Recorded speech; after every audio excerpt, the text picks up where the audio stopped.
feature a live Twitter feed. To join the conversation, share your thoughts on Twitter and use the hashtag MPC23. Please welcome Executive Vice President and Honorary Consul of the Republic of Lithuania for Strategic Staffing Solutions, Jeffrey Nelson.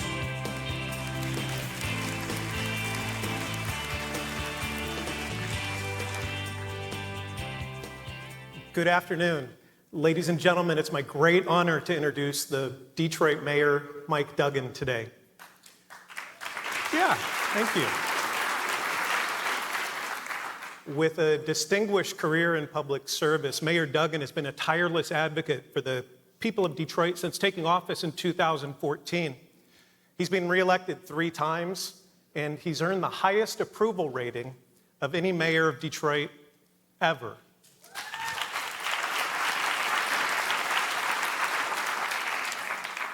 As Rochelle's video just demonstrated amply, his commitment to the city's revitalization has been evident in various initiatives that he's spearheaded, including the blight removal program, the redevelopment of the riverfront, street lighting programs, and under his leadership, Detroit has experienced significant economic growth and has become a beacon of hope to cities across the nation.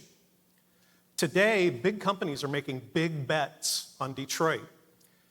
And the mayor's office, under his leadership, is doing more than providing tax incentives or expediting permits. They're acting as a real estate agent and a human resources department for investors coming to Detroit. And I was in his office recently, and he's got this great big whiteboard with statistics and issues about the serious challenges and opportunities that the city faces. And I got a chance to observe working with his team, and it struck me, the mayor's the only person that I know personally that acts more decisively or as decisively as my own CEO, Cindy, and I really admire him in the way that he leads his own team. Mayor Duggan's unwavering dedication to his community and his ability to inspire change has earned him respect and admirations from residents and leaders alike. Please join me in welcoming Mayor Mike Duggan.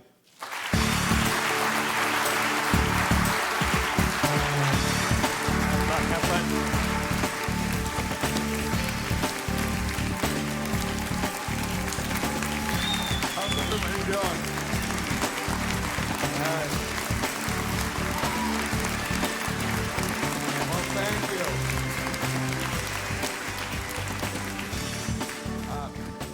So hopefully they will turn up the volume on the mic. I've managed to lose my voice the last couple days. You want to talk about one of life's cruel jokes, being voiceless at one of America's great gab fests here at the back of the policy conference.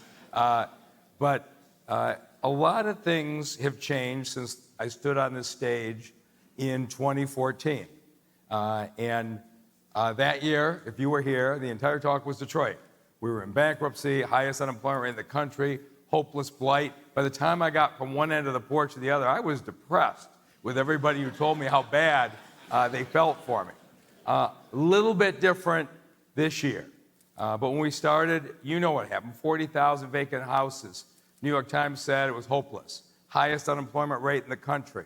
And when I went to recruit jobs, the experts said we're wasting our time. Manufacturing is never coming back to the city of Detroit. And then we went and landed a Stellantis plant. Jeep plant, 5,000 employees, where they said that we couldn't do it. And 4,000 Detroiters were hired through our outreach program.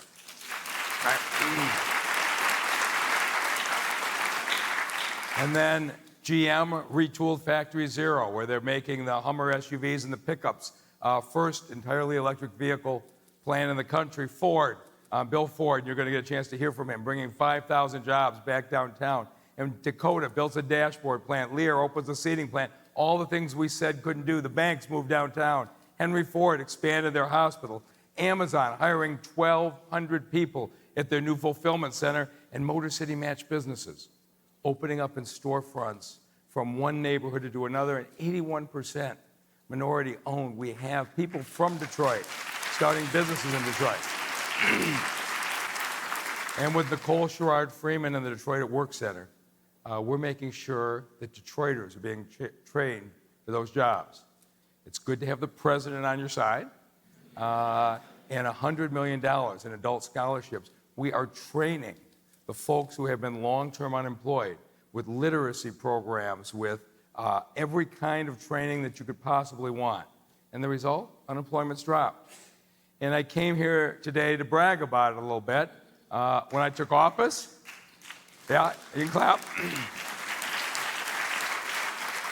We were at 18%. And I look back in the 23-year history that the Department of Labor reported local city stats. The lowest was 5.4%. You couldn't do that, right?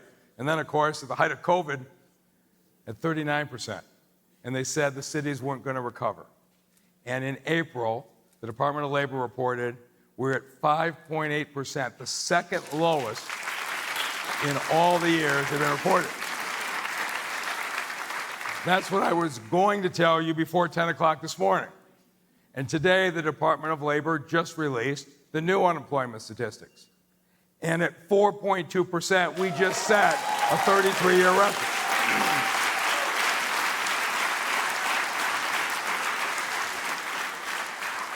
And as far as neighborhood blight, you know I've been obsessed with it, and we can see the end.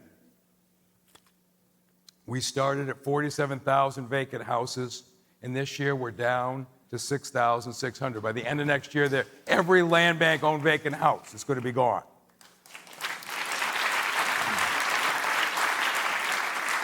And we did it by knocking down 24,000, but we also sold and rehabbed 16,000. Many of these houses were beautiful brick houses, and people moved in. And last year was the tipping point I've been waiting for. We had more of our vacant houses sold and rehabbed than demolished. People are seeing the value in these neighborhoods. And you know how I love my pictures, but this is what we've done 16,000 times. House like that has to be demolished, right? And here's how it looks today. All right? Has to be demolished, right? Now I'm not talking about house anymore, I'm talking about blocks, because now the blocks across the city are starting to look like this, and we have beautiful neighborhoods in every corner of this city today. The Riverfront Conservancy, Matt Cullen, Mark Wallace, built one of the great river walks in America. Right? Southwest Detroit, we took abandoned industrial land, built a world-class Riverside Park. Right? Taking Roosevelt Park in front of the train station and building it into Detroit's newest jewel. The fairgrounds, abandoned for more than a decade, now a place of employment and beauty. 27 miles of the worst dumping sites and abandoned railroad right away in the city, and turning it into the Joe Louis Greenway. When we talk about blight to beauty, beauty is spreading across the city. So, Detroit's recovery is done, right? I can sit down, I can end the speech. Well, we still have a couple problems. And we have one that is a ticking bomb that really does threaten everything else that we're doing. And that's our property tax system. Okay?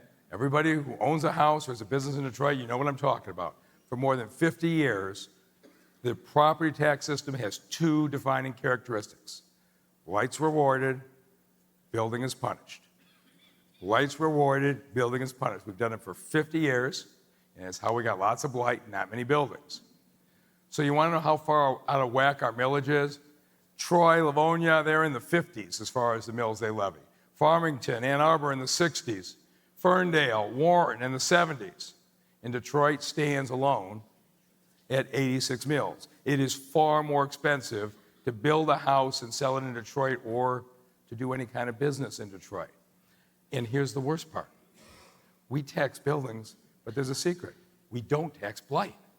We have an exemption built into the law. And so you look at the Hudson's Motor Plant, which is known as Cadillac Stamping, was in private hands since 1986 and set vacant. Why do they pay taxes and keep it vacant for all those years? Or Michigan Central, vacant for 30 years.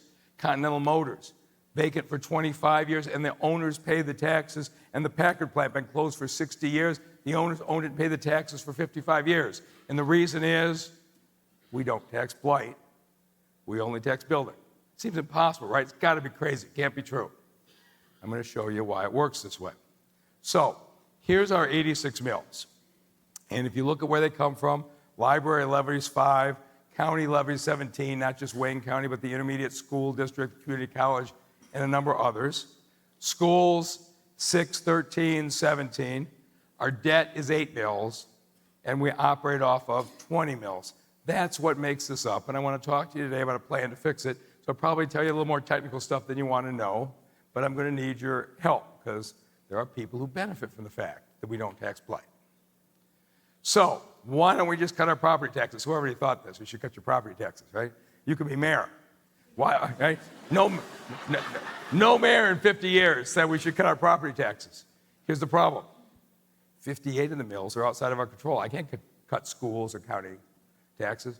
Detroit debt, we have started. We're paying our debt off ahead of schedule. We cut the debt mills from 9 to 8 this year. We're cutting them to 7 next year, but you got to pay your debt, which leaves us with 20 mills. And 20 mills equals the pay for 1,600 police officers. So let's say I wanted to cut 5 mills, because it is ridiculous. We lose 400 cops, but even if I cut 5 mills, we're still at 81. We're still way higher than anybody else. It wouldn't make a material difference. And for this reason, for 50 years, every mayor who sat in my seat and wanted to cut property taxes realized this isn't going to work. So, okay, we got a property tax system applies to every city. Why is Detroit complaining? Let me show you why the state system has hurt Detroit in a way that it hasn't hurt other cities. And it has to do with our unique history. So, our tax system assumes that you get taxes from 2 sources, the land and the buildings. Every assessment you get, tax on the land, tax on the buildings. But what happens if the value of the land collapses and you have 0 tax on the land, which is what's happened in the city? Now what do you do to the tax on the buildings? And the property tax system never envisioned a city where the tax on the land went to 0. But here's how it happened. In the first half of the last century, 400,000 houses built. This city built up from end to end so fast. Population grew. That's the Packard plant. The houses grew right up to that plant. They'd walk to work. But by the 50s, when Detroit was out of space, the car companies started moving to massive 1-story plants in the suburbs. It was the wave of the future. And so the multi-level plants in Detroit, where you'd have the assembly line go down 1 floor, get on a freight elevator, go to the next floor, they were obsolete. They closed. And here's the Packard plant. And what happened? People around the plant started to close.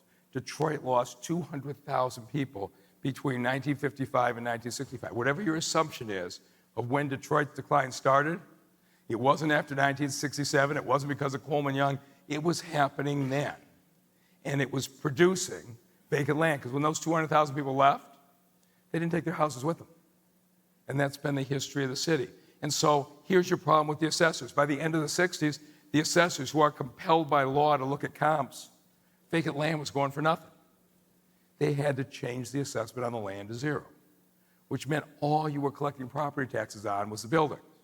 Now, you can predict what the officials did when they lost all that tax revenue from land. Got to make it up, right? You can't have the schools closed. And so the 45 mills in 65 went up to 75 mills by 77, went up to 86 mills by 2000, where they still are today. And most of it was the schools. The people in Detroit loved their schools and supported them. But every time you raise the taxes, all the tax hit the building. And it made it that much harder to build in the city. And it explains a lot of what we have lived with. So that's 50 years ago. What does it have to do today, right? Home prices in Detroit are soaring today. We're leading the state in the appreciation. They've doubled in the last 6 years. But you know what the problem is? The home prices have doubled.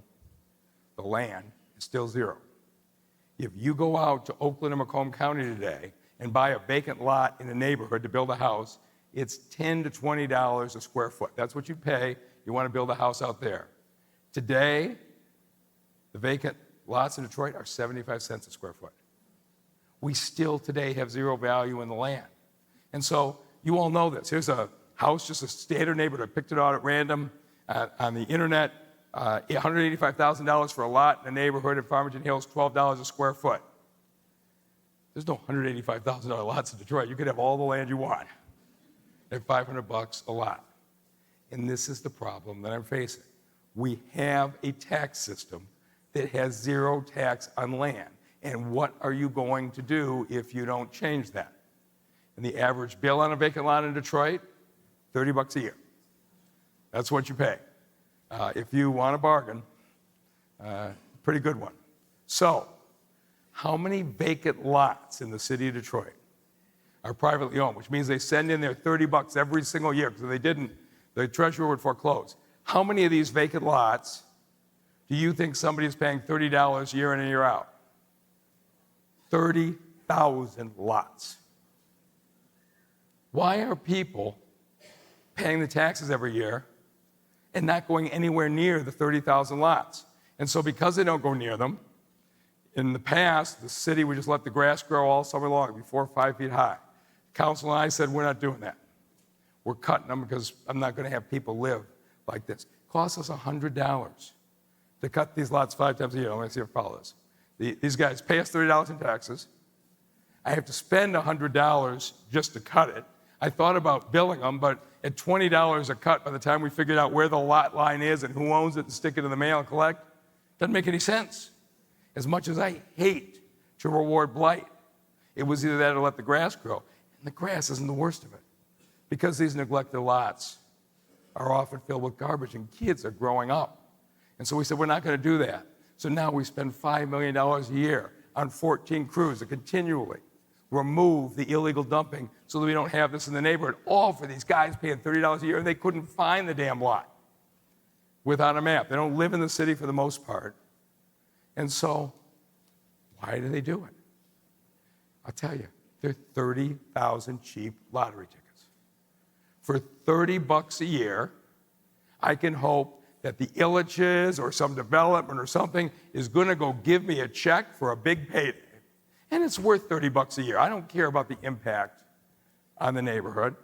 And this is what is driving me nuts. And I'll just give you just one owner's story. Here's one owner who owns 261 lots, pays us $30 every year.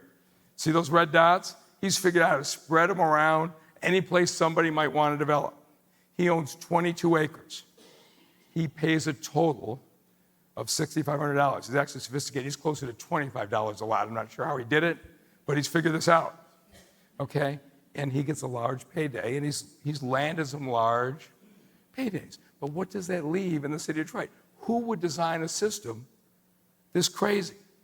So in 2021, one of the leaders at Wayne State looked at it and said, this is crazy. You guys need to increase the taxes on the land and cut the taxes on the buildings. So we said we weren't sure about that, so we commissioned this big study, the Lincoln Institute of Land Policy, phenomenal report. You know what they said? You guys need to increase the taxes on the land and cut the taxes on the buildings. You probably all figured that out by now, right? So we're talking about changing a tax structure that's been in place for 50 years. And that means there's going to be winners and losers. And so my first point is that what we do, we're going to give people time to adjust, even those who have been taking advantage of the system. And so what we're proposing is that whether you're getting a cut or whether you're getting an increase, we want it phased in over 3 years. You'll get a third of the cost or benefit of 25, a third in 26, a third in 27. I'm not trying to mess anybody up by flipping a switch overnight, because people have made decisions over a lot of years under the old system. But here's my plan. It's really simple. Cut taxes on buildings, 30%, triple the taxes on the land. That's it, whole thing. Cut the taxes on the buildings, 30%, triple the taxes on the land. So, how do we do it? We take out Detroit's 20 mills, we take out the state's 6 mills, take them to zero, and we replace them with 246 mill levy on the land, but nothing on the buildings. It has the effect of a 30% property tax cut on the buildings. To make up for what we lose on the buildings, we triple the tax on the lands. Sounds horrible, right? How can you triple the tax on my land? Do you know what happens when we put this into place? The guy who's paying $30 a year is paying $85 a year. I'm still spending $100 to cut his damn lot, okay?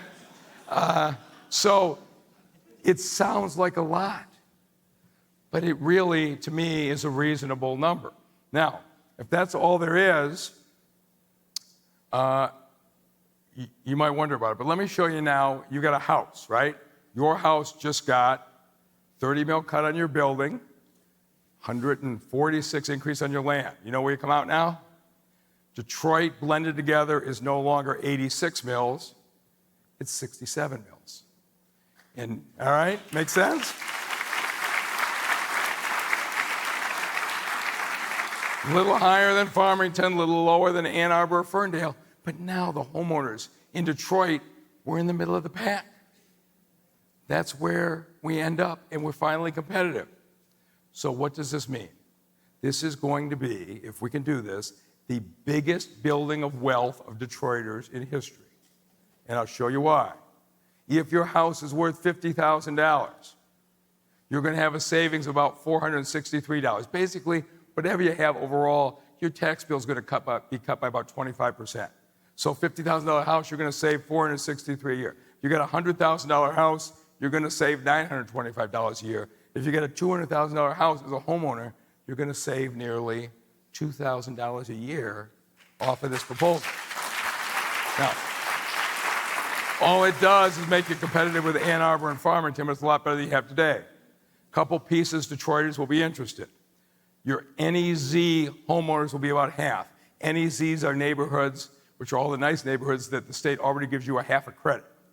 Now, your savings will be equal to everybody else. It'll only save you about half, but the difference is, to have an NEZ exemption today, you got to fill out paperwork, it expires in 12 years, you got to go through all this stuff, which is the way most of the city stuff works, right? You got to figure out who's got the program, how do I fill out the paperwork, where's the website, who would I have to call at City Hall when it doesn't work. This is going to be automatic. Everybody's cut. Don't have to fill out any paperwork, don't have to apply for anything, don't have to renew it. So if you're an NEZ owner,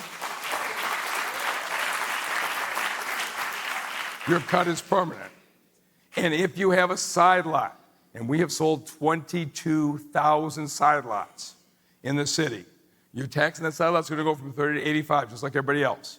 Now, you're going to save $500 or $1,000 on your house, so you come out ahead, but we're going to make the commitment that anybody who says, hey, this wasn't the deal, I don't want my side lot, the land bank will buy the side lot back for you for the $100 you pay. We'll take it back if you don't want it. Nobody's going to be hurt by this, but I think most people will look at this and say, I'm coming out hundreds or $1,000 ahead, and I like that swing set on my side lot. But if you don't, we'll take it. Who can possibly be against this, right? Well, let me tell you. First one, speculators in the vacant lots. They aren't going to be the maddest. The owners of the vacant commercial buildings. You want to talk about the people who are screwing over the city of Detroit? I'm going to show you who they are. Third, the owner of the scrap yards and the auto salvage yards. Because remember, what do? We today tax building, and these scrap yards and auto salvage yards are spread across the city. That's a great discount. We got no land tax. You can spread as far as you want. And owners of parking lots, and the downtown parking lot owners are going to get hit hard because, no, I'm not trying to be punitive, but I'm supposed to clap. I'm just telling you the truth. I don't have anything against them. They've kept us going. All right, so let me tell you the guys I do have something against, and it's these guys, the owners of the elected commercial and industrial buildings. And you're going to be as mad as I am in about 5 minutes. We've got nearly 1,000 abandoned commercial buildings that the owners are paying the taxes on. I want you to think about that.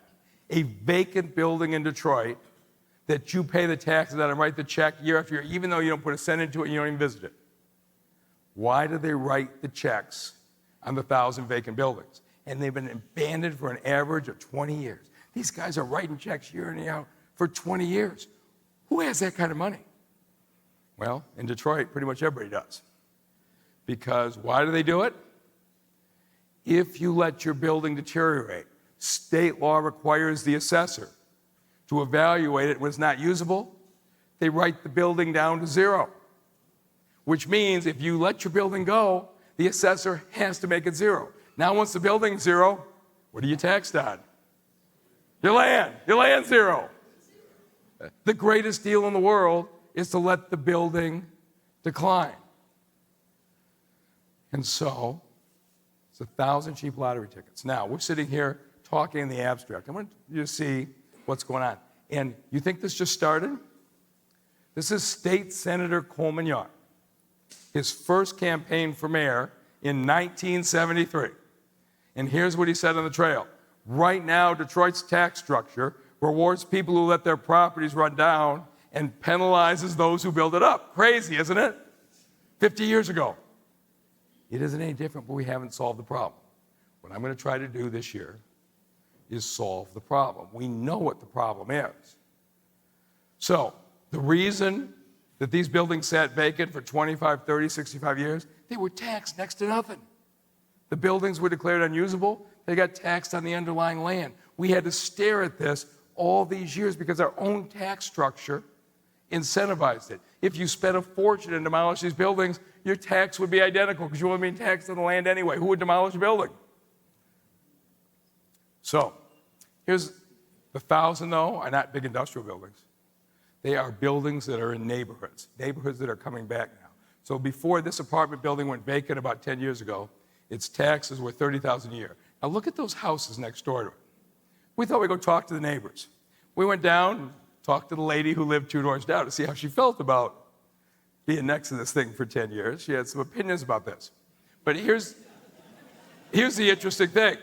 The taxes were $30,000 a year, okay? And the Patterson family's been there 30 years. They love their house. They've raised generations in this house. And they remember when that apartment building was full. They can't believe that when it cleared out, the city just let it sit there and get worse. But in 2013, it deteriorated. So you know what we did? We cut the taxes from $30,000 to $9,000. We rewarded them for neglecting their building.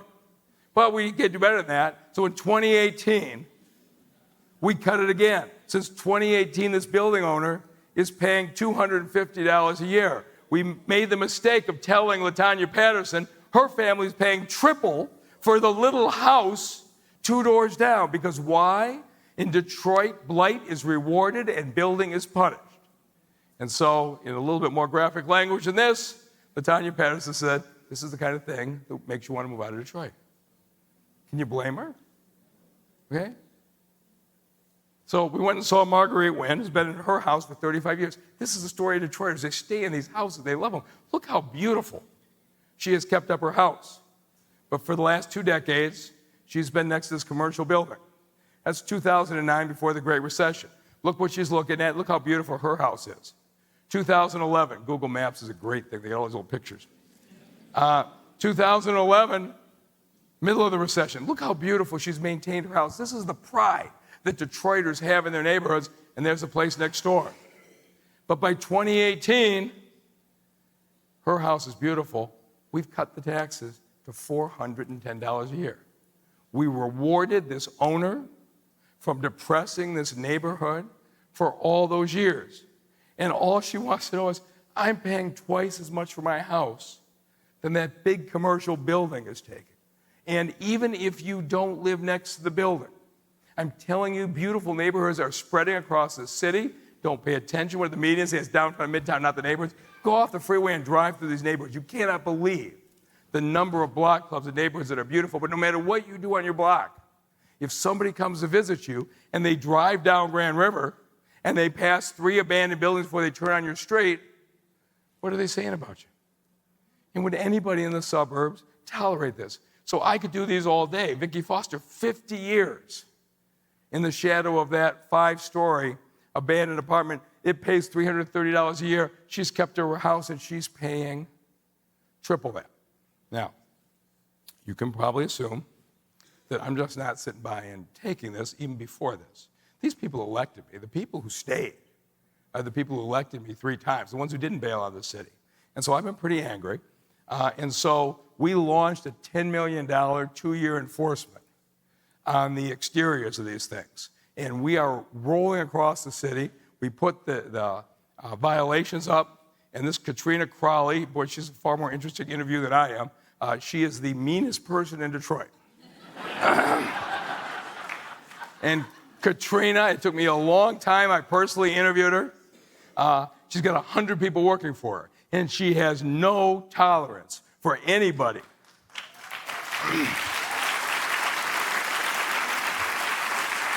who doesn't keep up her business. So here's what we do. She goes out and she sees this site, team comes out and cleans it up, we send a bill to the owners. Now, I'm still trying to collect, but I'm working it. We go out and we see these rusted out fences, we give them a notice. If they don't take it down in 7 days, Katrina's team comes out, takes it down, cleans it up, we send them a bill. If you've got busted signs in the top of your building, you drive around Detroit, all these old signs, business closed 30 years ago, the signage is still there. We go in and we clean them up. We are going to clean up the exterior of 1,000 dilapidated buildings in the next 2 years. We're going to do this for all of them. All right? That's part of the blight to beauty. But when you clean up the exterior, at least it looks better. It doesn't change the underlying problem. The person who owns the building, they still ain't fixing up the inside. It's still deteriorating. When it becomes declared unused, the assessor is going to reduce it to zero. The taxes are going to go down to a couple $100 a year. It's just going to sit there looking not as bad. And so we thought, what if instead of spending all these millions of dollars to undo the damage our tax system causes, what if we actually fix the tax system? Right? No. And because I'm going to stay on this, because until we get these buildings rehabbed or gone, we aren't going to give these folks real hope. And is tripling the tax on these properties a bad thing to do? I can tell you I got 3 votes for it already when we go to the ballot. So here's the next group that's going to be heard. Scrap yards and auto yards. Because what? We tax building, but land is cheap. They spread across the city. So is that really true? Does our tax system really encourage scrap yards and auto yards? Well, I'll tell you a little bit about the city today. Today in the city of Detroit, we have 53 grocery stores. We have 16 hardware stores. We have 2 operating movie theaters. And in Detroit today, we have 452 auto and scrap yards. Do we have 450 auto and scrap yards because Detroiters needed that many more than hardware stores and movie theaters? No. We tax the hardware stores and the grocery stores and the movie theaters, but the auto and scrap yards don't build. They spread out everywhere. And there used to be 550 of them. But I realized it was so cheap, they were just starting scrap yards and auto yards on places that weren't zoned and were licensed. So I hired another team of 14 inspectors who went out and we wiped out 100 of the illegal ones. And in 2019, I issued a moratorium and said no more, which City Council has now made permanent. Because I drive down the street, I go down Joy Road, 2 weeks later I drive down, there's a new one. I finally said, who's letting these things happen? And they said, you are, you're the mayor. I said, fine, if I am, give me an executive order for a moratorium. And the damn thing stopped. They stopped new ones. But then we went back at the 100 illegal ones. And these things were all filled with scraps. We cleaned out 100. So now we're down to 452. I actually don't have great problems with the 452 left. They're in pretty good code compliance right now, or they wouldn't be there. But is this the right thing for Detroit? And so for scrapyard and auto yards, it's going to be a 50 to about 100% increase. And I'm going to pitch them to try and support us because it's the right thing for the city. And they all know if they were in the suburbs, they'd be paying 3 or 4 times that because the land value in the suburbs is so much higher. But even people who did nothing wrong, who followed the rules, put their place in the right place, and spread, I want to give them a 3-year phase-in because they aren't people that I am especially mad at. But do we long-term in Detroit want 450 scrapyards, or should we change it?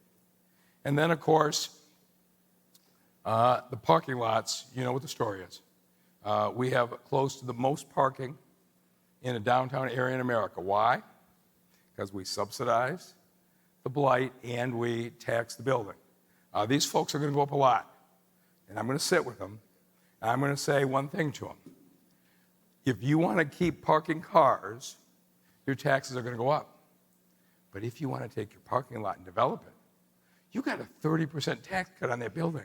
You're going to have a lot of developers who want to come in and build on your site. What is your future? And here's why I think the land value tax is going to benefit everybody. You do a 30% cut in taxes on buildings, we will get buildings.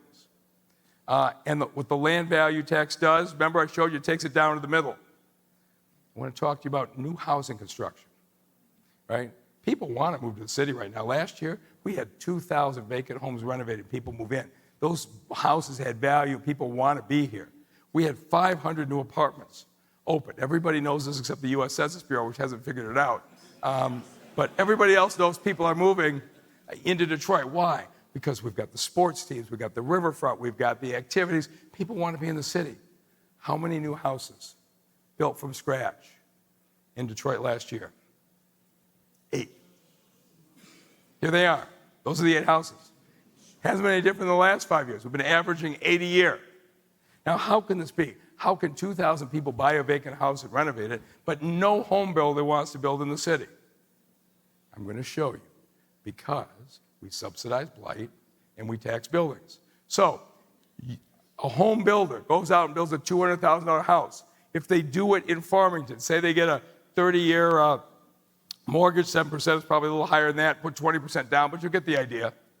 Your monthly payment will be about $1,000 on that 30-year mortgage. $100 a month in property insurance, and your taxes will be $380. If you build a new house in Farmington and sell it, the person who buys it is going to pay $1,480 a month. But you sit down and lay out your plat map and say, I'm going to build in Detroit. Okay? Mortgage is the same. Property insurance may be a little higher, but it'll be close. But the taxes mean that the mortgage is $200 more a month. Now you tell me, what new home builder, when they're deciding what city to put their homes in, chooses the city that's going to cost $200 more a month? There's a reason we only have 8 houses a year, and it's been true for the last 40 or 50 years. We certainly have other problems in the city. I don't want to minimize that. But even to the extent we solve them, nobody's going to build when the mortgage is $200 more a month.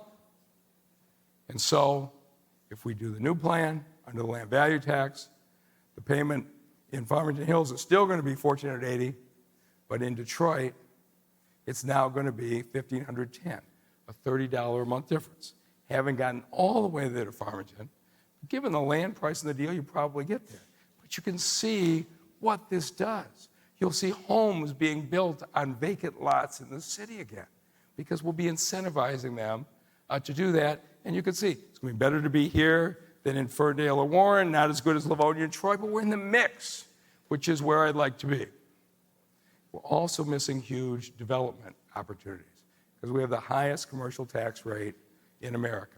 Most national developers, they won't even look at us. We're lucky to get Stephen Ross to come back.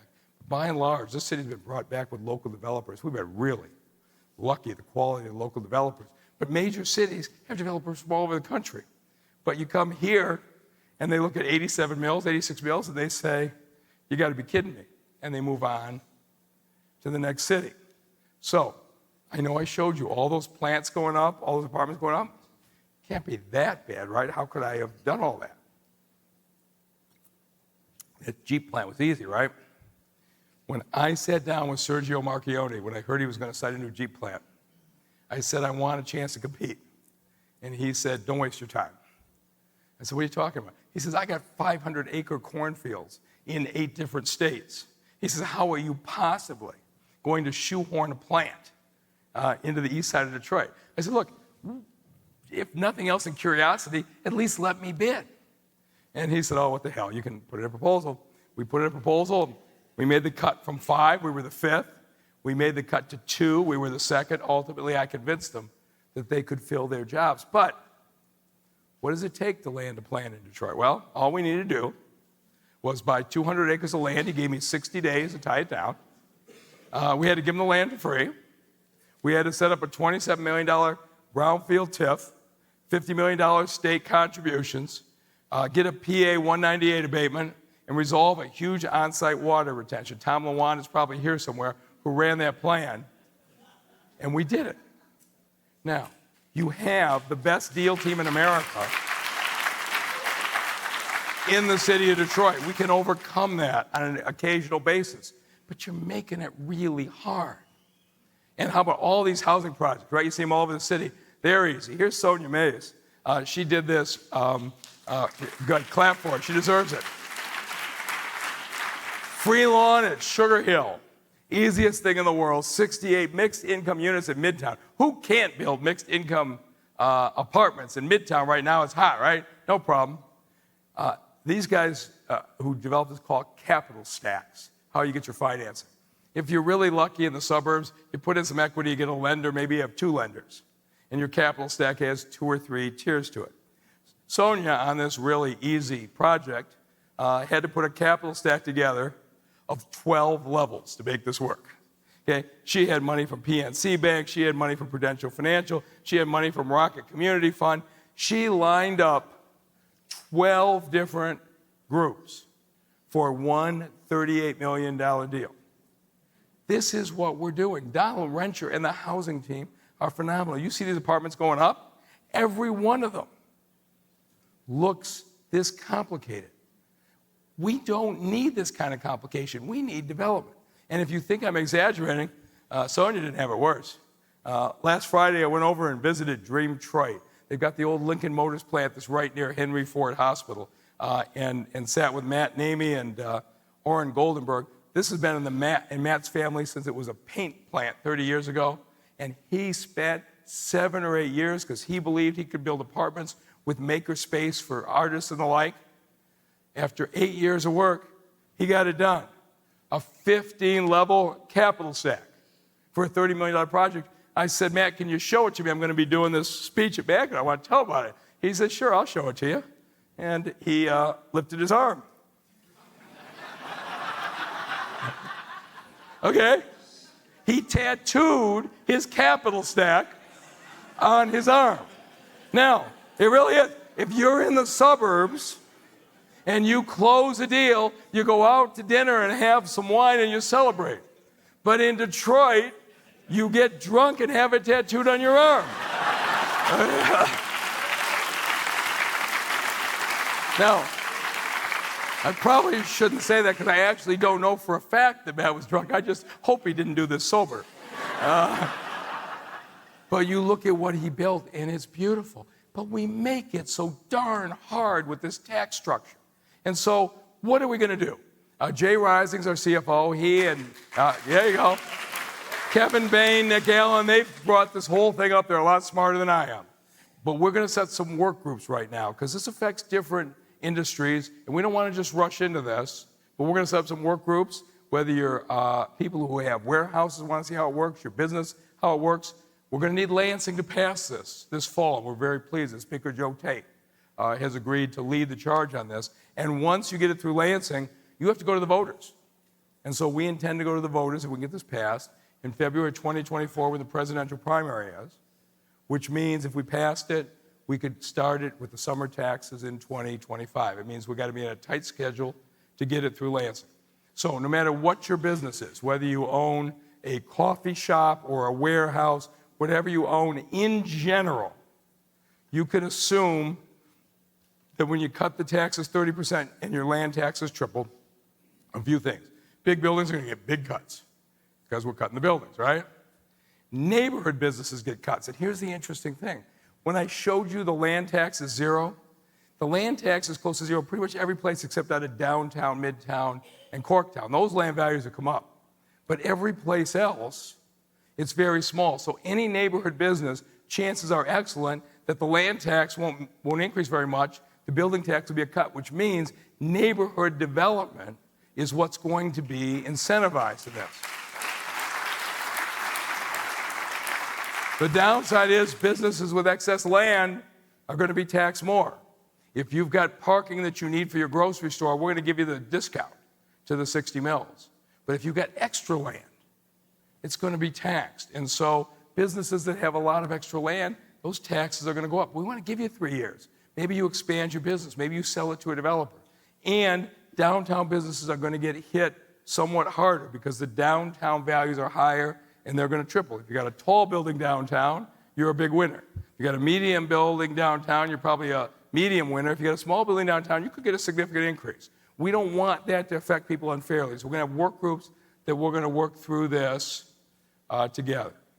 And other cities, as far as we're concerned, we're happy if other cities want to participate or not. It can be a Detroit-only bill, or you can let any city opt in. Whatever the legislature prefers is fine with us. You won't find that many cities it works in because you really need cities where they deindustrialized and the land value collapsed. But from my standpoint, if River Rouge wants to do this, if Flint wants to do this, it's fine with me. So however they do it, it can apply. You won't find that most other cities this works for.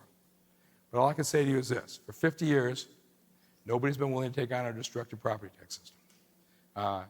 We can give these homeowners $500 to $2,000 a year in savings.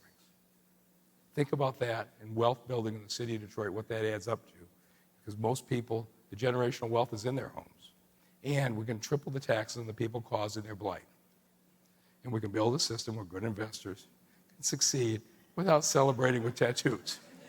That's my goal. And if we do it right, this land value tax can spread beauty to every corner of the city. So we asking for your help as we hit our Lansing legislators so that 10 years from now, there's a mayor standing here who's showing you nothing but development from one end of the city to the other. Thank you very much for your attention.